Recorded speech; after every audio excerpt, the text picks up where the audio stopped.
মা হয়েছে ভালো কথা, খারাপ কিছু না, কিন্তু সে মেডিকেলে কিভাবে যাচ্ছে, মেডিকেলে তাকে কি কি করা হচ্ছে, ইভেন এভরিথিং সবকিছু ভিডিও করে সবাইকে দেখানোর কোনো মানে আছে?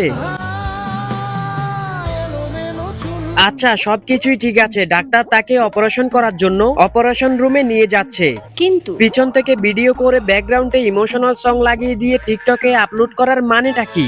জানি না। আপনি না জানলেও কিন্তু আমরা অনেক ভালো করেই জানি কেন তারা ভিডিও করে টিকটকে আপলোড করেছে।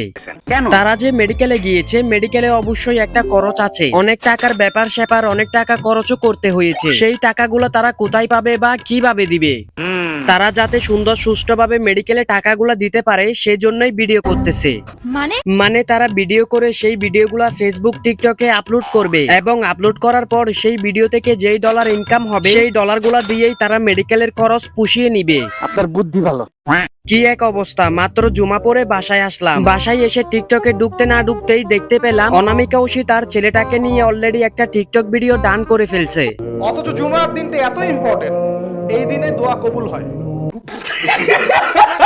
মানে টিকটকারদের ছেলে হলেই যা হয় আর কি, পৃথিবীতে আসতে না আসতেই টিকটক শুরু।